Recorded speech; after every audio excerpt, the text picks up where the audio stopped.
All right, today we are going to crack the code on German conversation. We're going to do it by focusing on the absolute essentials. So, does this sound familiar? You've memorized hundreds of German nouns. You can name every single thing in a room, every animal at the zoo, but the second you actually have to talk to someone, you just freeze. Believe me, it's a super common frustration. But here's the secret, okay? The key isn't cramming more and more nouns into your brain. It's about mastering the verbs.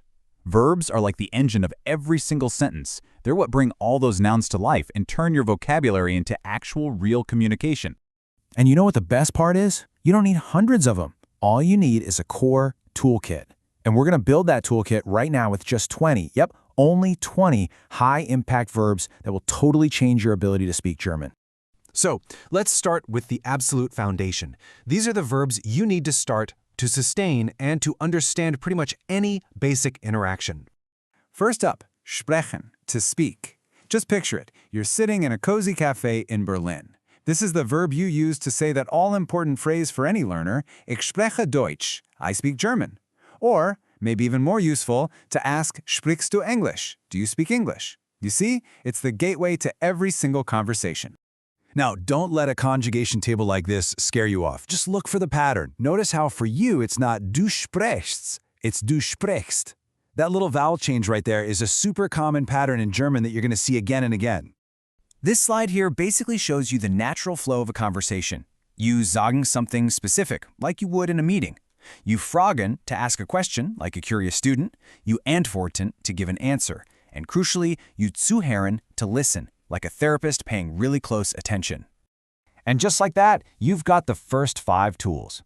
With these verbs alone, you have the complete toolkit for a fundamental back-and-forth exchange. That is huge progress. Okay, now let's build on that foundation. This next set of verbs is going to help you move from those basic exchanges to actually sharing your own thoughts, your stories, and your ideas. Oh, this is one of my absolute favorites, erzählen. It's not just to say, it's to tell a story.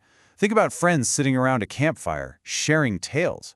It has this narrative, personal feeling to it. Ich erzähle eine Geschichte. And from speaking, we move on to writing with schreiben.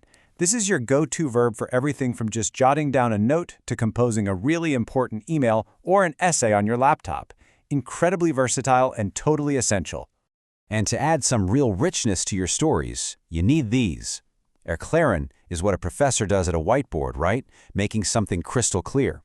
Beschreiben is what a witness does for a sketch artist, painting a picture with words. And flüstern, well, that's for sharing secrets in a library. And look at that! We are already halfway through our toolkit. You now have 10 powerful verbs to not only talk, but to talk, explain, and describe. You're building fluency, one verb at a time. Okay, let's bring our communication skills into the 21st century. This next group is all about how we connect through technology. First, telefonieren. Think of a busy office worker with a headset on. If someone asks what they're doing, they'd say, ich telefoniere. It describes the general activity of being on a phone call.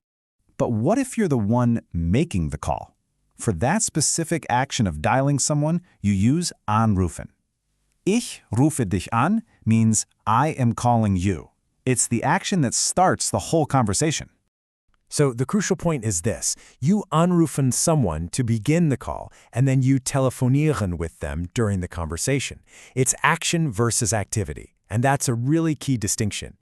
The rest of these are pretty straightforward. Mailen is for sending an email. Texten is for sending a text from your phone. And melden is an interesting one. It means to report or get in touch, but you also use it when you raise your hand in class to speak. You'd say, ich melde mich. For our final set, we're getting into the finer points of social interaction.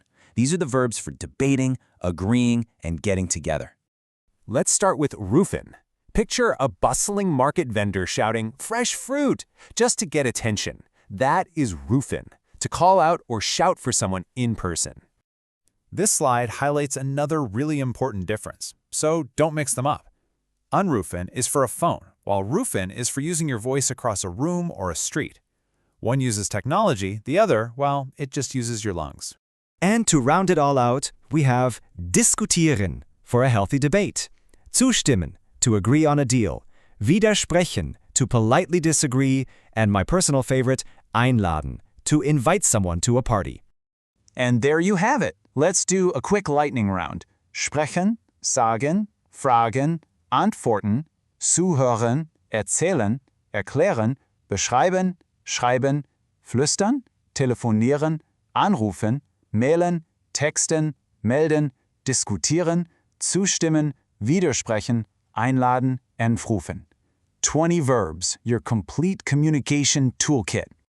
You now have the power to do way more than just name things. You can start conversations, tell stories, make plans, and share your opinions. You have the tools. The only question left is, what will you say first?